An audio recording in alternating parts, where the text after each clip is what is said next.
Rowena Irani était une jeune femme de 22 ans ayant immigré aux États-Unis alors qu'elle était encore très jeune. Dans ce pays, elle comptait bien réaliser tous ses rêves, avoir une belle et grande carrière et surtout aider les adolescents dans le besoin. Malheureusement, après avoir fait une mauvaise rencontre, sa vie va totalement basculer et le pire va finir par arriver. Pour tout savoir sur la triste et mystérieuse histoire de Rowena Irani, lançons-nous maintenant dans la vidéo.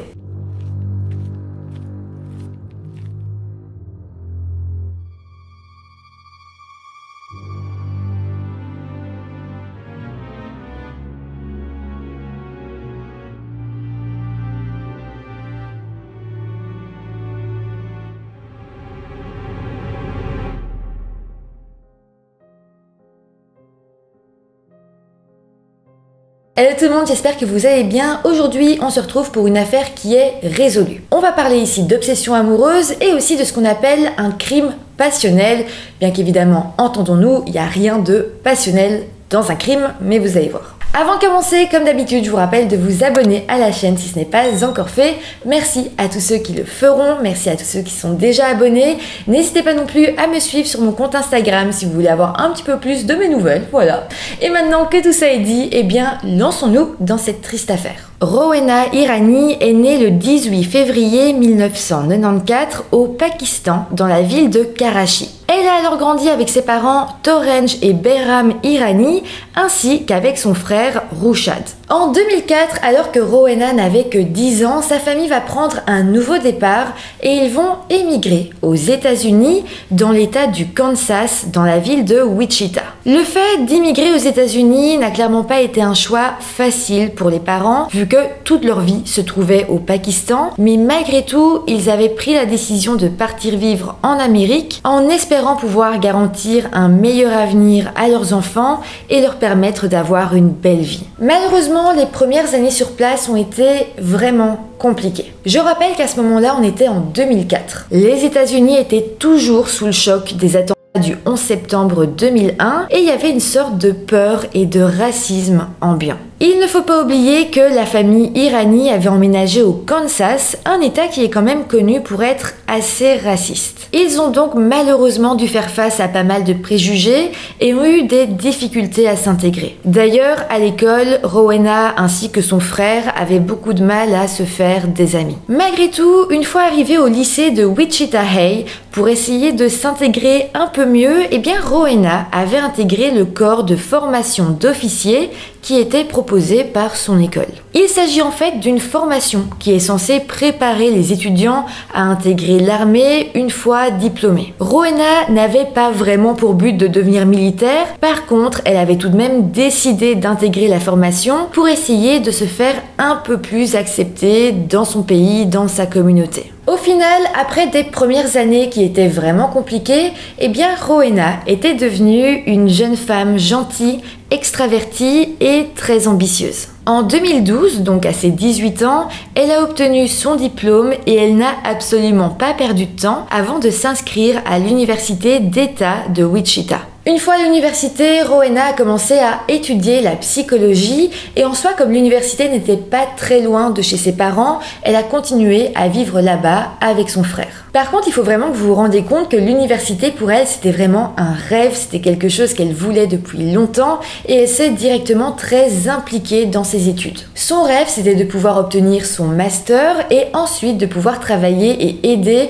les jeunes enfants et même les adolescents. La mère de Rowena dira d'ailleurs à plusieurs reprises qu'elle était incroyablement fière du sérieux avec lequel sa fille avait pris ses études dès le premier jour et que ça l'avait alors aidé à se dire que quitter le Pakistan avait effectivement été le bon choix pour l'épanouissement de ses enfants. Sinon, en parallèle de ses études, Rowena a commencé à travailler à la Wichita Children's Home, qui est une sorte de maison qui accueille les jeunes maltraités, négligés ou encore en difficulté émotionnelle. Là-bas, Rowena s'est totalement épanouie, donc elle avait toujours ses études à côté, mais son travail, c'était vraiment quelque chose d'important pour elle. Elle aimait lier des liens vraiment solides avec les adolescents et les enfants dont elle s'occupait. Et d'ailleurs, Debbie Kennedy Judy, la directrice du Wichita Children's Home, dira « Rowena a accueilli les enfants comme s'ils étaient les invités importants qu'elle attendait, leur faisant immédiatement comprendre qu'ils étaient arrivés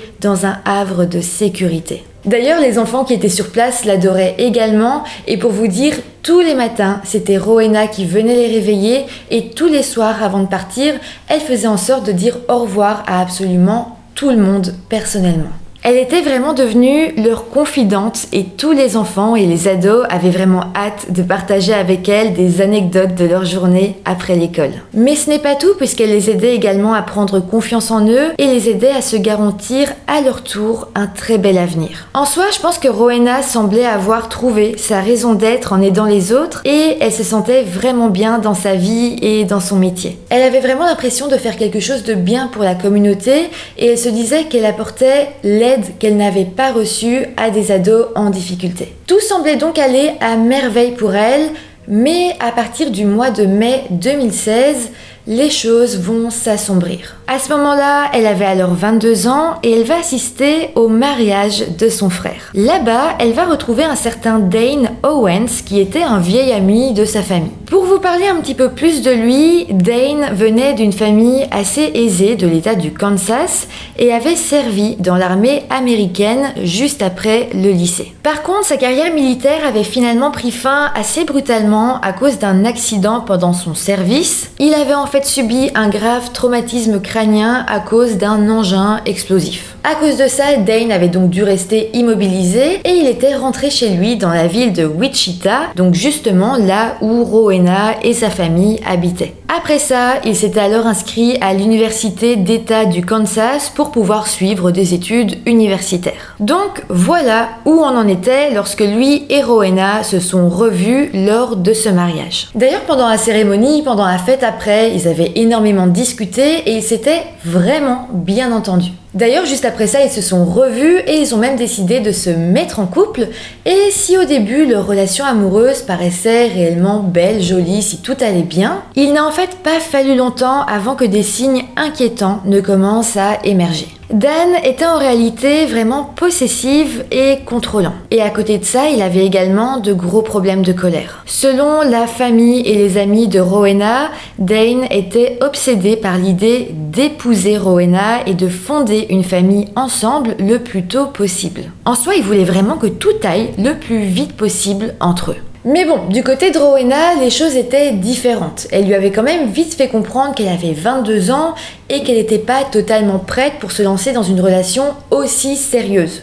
Oui, elle voulait bien d'une relation sérieuse, être en couple, mais pas tout de suite penser au mariage et aux enfants, ce qu'on peut comprendre. De plus, on se rappelle quand même qu'elle était toujours aux études, qu'elle avait son rêve de faire carrière, d'avoir son master, de travailler avec les ados, les enfants. Pour elle, le côté famille, mariage, c'était au second plan. Elle, son rêve, c'était vraiment sa carrière. D'ailleurs, elle a très vite été effrayée par l'intensité des sentiments de Dane. Et donc, comme pour elle, tout allait trop vite, et bien au final, elle va lui demander de lui laisser un petit peu d'espace. C'était à un moment donné où elle avait hésité à rompre avec Dane, mais la rupture paraissait compliquée, et donc à la place, elle lui avait dit « Ok, on reste ensemble, mais juste laisse-moi un petit peu tranquille ». D'ailleurs, chose très importante à savoir dans cette histoire, c'est que pendant cette période, eh bien, Dane avait écrit une lettre dans laquelle il suppliait Rowena de ne pas la quitter. Rowena avait d'ailleurs trouvé la lettre assez dérangeante, tellement Dane semblait désespéré. Pour vous dire, dans la lettre, Dane avait écrit qu'il ne pouvait pas vivre sans elle et avait laissé sous-entendre que si elle le quittait, il pourrait se faire du mal et même aller jusqu'à mettre fin à ses jours. Donc voilà, vous comprenez que la relation n'est clairement pas saine, mais en tout cas, pendant au moins une bonne semaine, Dane a semblé laisser Rowena un petit peu tranquille. Il n'a pas vraiment essayé de la relancer, il lui a pas mis la pression, ça semblait s'être calmé et c'était tant mieux. Mais bon, comme je vous l'ai dit, ça n'a duré qu'une bonne semaine. Après ça, Dane a recommencé à lui mettre constamment la pression par rapport au mariage. Il lui parlait de bagues de fiançailles, de l'organisation du mariage et des projets familiaux futurs. En fait, quand on y pense, c'était comme si Dane voyait Rowena comme une sorte de femme à conquérir, comme une personne à s'approprier, et il ne semblait pas du tout prendre en compte ses rêves à elle et ses attentes. Il était devenu totalement obsédé par elle et il voulait l'enfermer dans le rôle de femme, de mère au foyer, et ne voulait d'ailleurs plus qu'elle travaille ou qu'elle continue ses études. Bon, au mois de septembre 2016, ça faisait à présent 4 mois que le couple était ensemble. Et il faut savoir qu'avec le temps, les choses ne s'étaient pas calmées, bien au contraire, le comportement de Dane devenait encore plus agressif. Rowena avait d'ailleurs décidé de se confier à son frère, donc Rouchad, qui justement était policier. Elle lui avait alors parlé de plusieurs incidents qui étaient vraiment graves, qui s'étaient passés entre elle et Dane, mais ce n'est pas tout, elle va également lui confier certaines choses que Dane lui avait dites, des choses qui font vraiment froid dans le dos. Par exemple, elle va lui expliquer que Dane se vantait souvent auprès d'elle de son passé de soldat et du fait qu'il avait tué des gens de manière très violente pendant qu'il servait. Pour vous dire, il s'était même vanté d'avoir assassiné des femmes et des enfants lorsqu'il était en mission en Afghanistan. Alors évidemment, Rowena avait trouvé ces anecdotes glaçantes, elle ne voulait absolument pas d'une relation avec ce genre de personne, mais à présent, elle savait qu'elle devait faire attention parce que clairement, Dane était dangereux et c'est d'ailleurs pour ça qu'elle cherchait des conseils auprès de son frère. Mais attendez, ce n'est toujours pas fini. Rowena va également parler à son frère d'un plan que Dane avait élaboré tout seul. En fait, il lui avait confié qu'il avait eu comme projet d'assassiner l'une de ses anciennes petites copines pour la simple raison qu'elle avait mis fin à leur relation. Sachant ça, on peut donc comprendre pourquoi Rowena n'osait pas rompre avec lui immédiatement. En tout cas, son frère ne semblait pas du tout rassuré non plus et avait donc dit à sa sœur de faire très attention et qu'ils allaient essayer de trouver une solution ensemble très rapidement. À présent, on va se plonger dans la journée du vendredi 23 septembre 2016, c'est-à-dire quelques jours seulement après que Rowena ait eu cette discussion avec son frère. Ce soir-là, une dispute entre elle et Dane avait éclaté, Rowena n'en pouvait clairement plus et elle avait alors décidé sur un coup de tête de prendre les choses en main et de rompre avec lui. Elle était alors rentrée chez elle, donc chez ses parents, et avait bloqué son numéro de téléphone ainsi que tous ses comptes sur les réseaux sociaux.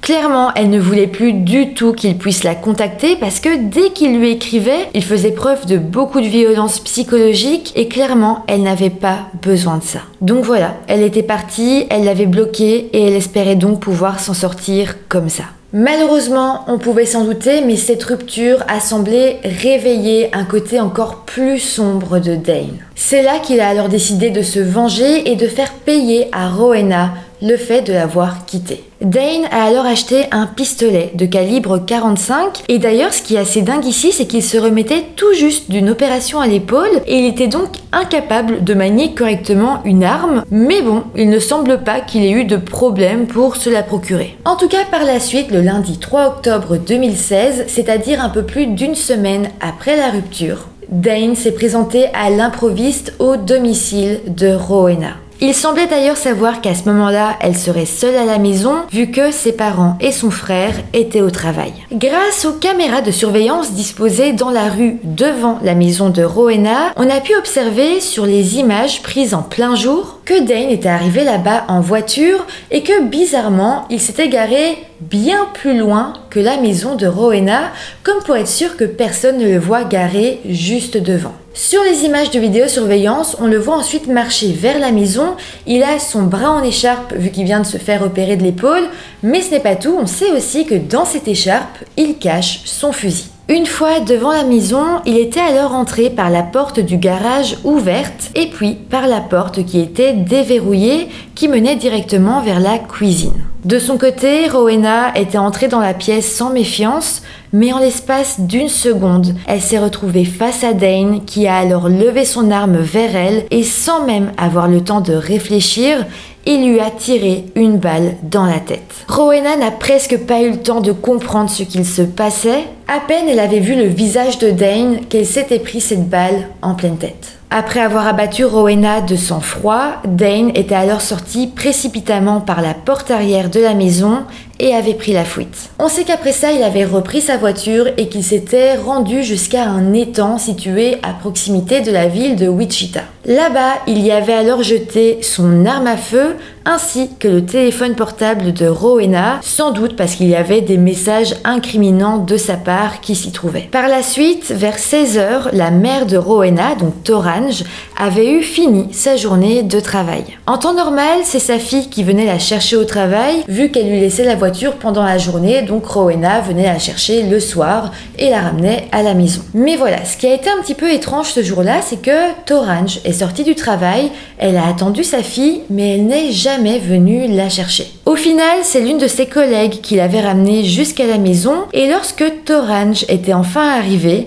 elle était entrée par la porte arrière de la maison, et c'est là qu'elle s'était retrouvée face à une scène d'horreur. Rowena, sa fille, était allongée sur le sol dans une mare de sang avec une très grosse blessure à la tête. Torange a immédiatement paniqué, elle a eu le bon réflexe, par contre elle a pris son téléphone et elle a appelé le 911. Lorsque les secours sont arrivés, Rowena était inconsciente mais toujours en vie, mais c'est vrai qu'il n'y avait que très peu de chances qu'elle ne survive. Elle avait perdu énormément de sang et sa blessure à la tête ne présageait rien de bon. Elle a alors été transportée au Wesley Medical Center et sur place, elle avait été branchée à un respirateur artificiel. Elle est restée comme ça pendant 24 heures. Les médecins savaient qu'elle ne se réveillerait jamais, mais bon, sa famille et ses amis priaient pour un miracle. Finalement, le lendemain, le 4 octobre 2016, Rowena a finalement été déclarée morte. Sa famille était évidemment choquée, en deuil,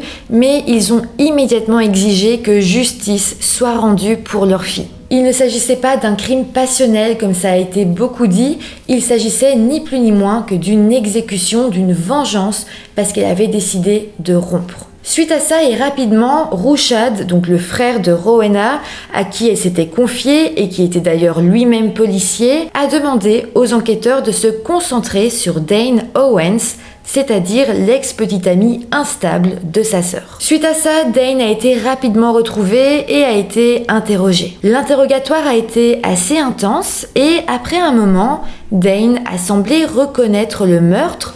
Par contre, il a donné sa version des faits et selon lui, le meurtre avait été en quelque sorte accidentel. En fait, Dane va expliquer que ce jour-là, le jour du meurtre, il s'était rendu chez Rowena, mais de manière assez impulsive. Il n'avait rien préparé, simplement, il s'était dit « je vais aller chez elle pour essayer de la reconquérir ». Il dira donc qu'à la base, il avait simplement en tête de la voir, de parler avec elle et d'essayer de la convaincre de reprendre leur relation. Par contre, Dane a quand même dû reconnaître qu'effectivement, il s'était bel et bien rendu chez Rowena armé d'un pistolet de calibre 45 chargé. Mais il va également dire, comme si ça allait rendre la situation moins grave, que l'arme était en fait dissimulée dans son bras à écharpe et qu'à la base il ne comptait pas du tout s'en servir. Il dira même qu'il n'avait jamais eu l'intention de menacer explicitement Rowena ou de lui faire du mal. En fait, il va simplement dire qu'il était rentré innocemment dans la maison de Rowena et qu'il l'avait surprise sans vraiment le faire exprès. Il poursuivra en disant que Rowena avait sursauté puisqu'elle avait eu peur de le voir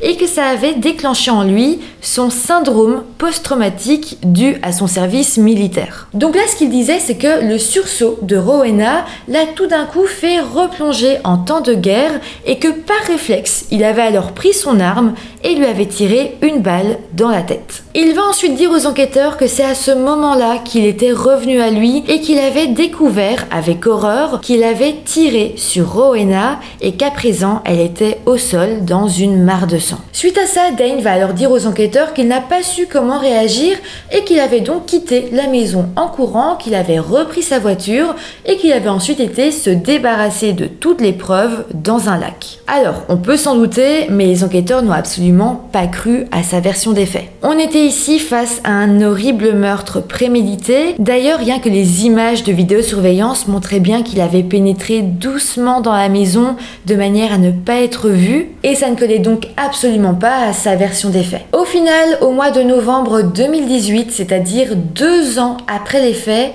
Dane Owens a finalement été jugé pour le meurtre de Rowena devant un jury de la ville de Wichita. Au procès, l'accusation a présenté un dossier très solide, avec énormément de preuves accablantes qui prouvaient la culpabilité de Dane. L'accusation a en plus de ça appuyé sur le fait que Dane semblait être un homme possessif et contrôlant qui avait depuis toujours comme fantasme d'exécuter des femmes. Au final, à la fin du procès, il n'a fallu que 3 petites heures au jury pour délibérer et pour décider unanimement de juger Dane coupable de meurtre au premier degré et de cambriolage aggravé. Suite à ça, il a alors été condamné à la prison à perpétuité et enfin, la famille de Rowena a pu obtenir justice. En tout cas, c'est comme ça que se termine cette triste affaire. Au début de la vidéo, je parlais de crime passionnel. Bien évidemment, il n'y a rien de passionnel ici, il n'y a pas d'amour ici. Quand on aime quelqu'un, on ne tue pas cette personne, ça paraît très logique. C'est juste que ce mot crime passionnel a été énormément relayé dans cette histoire. Mais voilà, personnellement, je trouve que ce n'est pas du tout le bon mot. J'ai beaucoup réfléchi aussi au fait que Dane était un ex-militaire, sans doute oui qu'il devait avoir un syndrome post-traumatique, c'est clairement pas facile ce qu'il a vécu, il a dû aller faire la guerre, ça laisse des séquelles, mais ça n'excuse rien. Ça peut être un point pour comprendre peut-être sa façon de penser, son état d'esprit, mais encore une fois, ça n'excuse absolument rien. En tout cas, vous, n'hésitez pas à me dire en commentaire tout ce que vous en avez pensé. N'hésitez pas non plus à mettre des petits pouces en l'air si la vidéo vous a intéressé. N'hésitez pas à vous abonner. Et moi, je vous dis à très bientôt pour une nouvelle vidéo. Bye!